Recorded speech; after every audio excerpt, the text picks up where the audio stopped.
Tidak peduli apakah Anda seorang ahli sejarah atau bukan, Anda pasti tahu tragedi Hiroshima dan Nagasaki.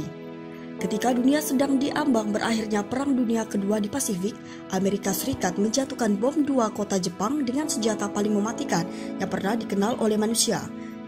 Ini mengubah sejarah peperangan selamanya yang mengantarkan dunia ke era nuklir. Perang Dunia Kedua adalah perang terhebat dalam sejarah manusia yang otomatis mempengaruhi jalannya sejarah dunia sampai hari ini. Pengaruh yang paling mudah, paling langsung terasa buat kita salah satunya adalah kemerdekaan Indonesia. Tanpa Perang Dunia Kedua di Asia atau yang kadang disebut juga Perang Pasifik ini, kemerdekaan Indonesia tak akan tercapai pada tanggal 17 Agustus 1945. Sebelum menjatuhkan bom di Hiroshima dan Nagasaki, terdapat calon wilayah untuk dibom Amerika Serikat pada saat itu. Wilayah pertama yaitu Kokura, tempat berdirinya salah satu pabrik musisi terbesar di Jepang. 2. Hiroshima, tempat pemberangkatan dan pusat industri yang dijadikan markas militer besar. Wilayah ketiga yaitu Yokohama, daerah perkotaan yang menjadi tempat produksi pesawat, peralatan mesin, kapal, perangkat listrik, dan penyulingan minyak. 4. Kyoto, yaitu pusat industri besar. Pemilihan target memiliki syarat-syarat sebagai berikut, yaitu 1. Diameter target lebih besar daripada 3 mil atau 4,8 km dan merupakan target penting yang terletak di wilayah perkotaan besar. Kedua, ledakannya akan menghasilkan kerusakan yang efektif. 3. Target kemungkinan besar belum diserang pada Agustus 1945. Bukan Hiroshima, target sebenarnya adalah Kyoto. Kyoto pantas karena merupakan pusat industri militer yang penting sekaligus pusat pendidikan sehingga penduduknya dapat memahami kehebatan senjata ini. Namun Kyoto dicoret dari target. Why? Satu-satunya orang yang berhak mendapat pengakuan karena mencegah pengeboman Kyoto adalah Henry L. Stimson, Menteri Amerika Serikat waktu itu, yang mengenal baik dan menyukai Kyoto sejak ia berbulan madu di sana. Sekian puluh tahun sebelumnya, Kyoto dihapus dari daftar target karena memiliki warisan sejarah, agama, dan budaya, bukan hanya melihat objek militer dan industrinya. Sebagai gantinya, tanggal 25 Juli, Nagasaki menggantikan tempat Kyoto di dalam daftar target. Pada hari pengeboman, Hiroshima merupakan kota penting dari segi industri maupun militer. Hiroshima adalah pangkalan suplai dan logistik militer Jepang berukuran kecil. Namun gudang senjata militernya sangat besar. Kota ini juga merupakan pusat komunikasi, pelabuhan penting, dan tempat berkumpulnya tentara. Hiroshima adalah kota terbesar kedua di Jepang setelah Kyoto yang masih bertahan meski diserang berkali-kali. Hiroshima adalah target utama misi pengeboman nuklir pertama pada tanggal 6 Agustus. Kokura dan Nagasaki menjadi target alternatif. Bom dilepaskan pukul 8.15 waktu Hiroshima sesuai rencana. Little Boy yang mengangkut kurang lebih 64 kg uranium-235 memerlukan 44,4 detik untuk jatuh dari ketinggian jelajah 31.000 feet atau 9.400 meter menuju ketinggian ledakan 1.900 feet atau 580 meter di atas kota. Enola Gay terbang sejauh 11,5 mil atau 18,5 km sebelum diterjang gelombang kejut yang dihasilkan ledakan.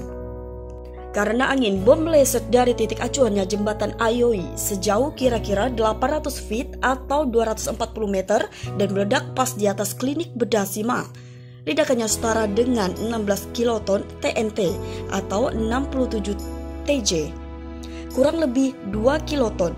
Senjata ini dianggap sangat tidak efisien karena hanya 1,7% material bom yang mengalami fisik. Radius kehancuran total mencapai 1 mil atau 1,6 km. Sedangkan radius kebakarannya mencapai 4,4 mil atau 11 km persegi.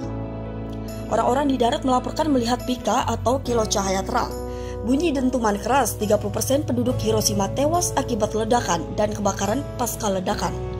Dan 70.000 orang sisanya cedera. Nah, bagaimana dengan bom di Nagasaki? Kota Nagasaki merupakan salah satu pelabuhan terbesar di Jepang Selatan dan menjadi kota penting semasa perang karena memiliki banyak aktivitas industri, termasuk produksi artileri, kapal, perlengkapan militer, dan material perang lainnya. Empat perusahaan terbesar di kota ini adalah galangan kapal Mitsubishi, galangan kapal listrik Mitsubishi, pabrik senjata Mitsubishi, dan pabrik baja dan senjata Mitsubishi. Keempat perusahaan ini memperkerjakan sekitar 90% tenaga kerja di Nagasaki dan mencakup 90% industri di kota ini. Penentuan waktu pengeboman kedua menjadi tugas Tibets. Serangan Kokura awalnya dijadwalkan pada 11 Agustus, lalu digeser 2 hari lebih awal untuk menghindari 5 hari perkiraan cuaca buruk mulai 10 Agustus. 3 perakitan bom telah diangkut ke Tinian, F-31, F-32, dan F-33 pada tanggal 8 Agustus. Latihan pengeboman dilakukan di lepas pantai Tinian oleh Sweeney yang menggunakan pesawat pengebom Boxcar. Rakitan F-33 dipakai untuk menguji komponennya dan F-31 dipakai untuk misi tanggal 9 Agustus. Pada tanggal 9 Agustus 1945, Boxcar diterbangkan oleh awak Sweeney, mengangkut Fat Man ke target utama Kokura dan target kedua Nagasaki. Rencana misi serangan kedua hampir sama seperti misi Hiroshima. 2 pesawat B-29 terbang 1 jam sebelumnya untuk memantau cuaca dan 2 B-29 terbang mengawal Sweeney untuk instrumentasi dan perekaman foto misi. Sweeney lepas landas membawa bom yang sudah diaktifkan dengan pengaman listrik. Setelah melewati batas waktu keberangkatan selama setengah jam, Boxcar ditemani oleh Decrypt Artisti melanjutkan penerbangan ke Kokura dengan waktu tempuh 30 menit. Penundaan di titik kumpul mengakibatkan terbentuknya awan di Kokura disertai asap. Awan dan asap menutupi 70% wilayah Kokura dan mengaburkan titik acuan bom. Sesuai melakukan 3 penerbangan pengeboman di atas kota dengan bahan bakar rendah akibat kegagalan pompa, mereka terbang ke target kedua, yaitu Nagasaki. Perhitungan konsumsi bahan bakar di tengah perjalanan menunjukkan bahwa Boxcar tidak akan mampu mencapai Iwo Jima dan harus terbang ke Okinawa. Awalnya mereka memutuskan bahwa apabila Nagasaki tidak terlihat saat mereka tiba, awak pesawat akan menerbangkan bomnya ke Okinawa dan menjatuhkannya di laut bila perlu. Ashworth kemudian memutuskan untuk mengambil pendekatan radar apabila target tidak terlihat.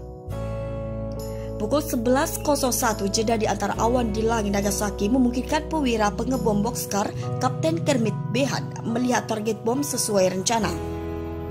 Bom Fat Man yang mengandung inti plutonium berbobot 6,4 kg dijatuhkan di lembah industri Nagasaki. Bom meledak 47 detik, kemudian di ketinggian 1650 meter kurang lebih 33 feet di atas lapangan tenis. Separuh jalan antara pabrik baja dan senjata Mitsubishi di selatan dan gudang senjata Nagasaki di utara.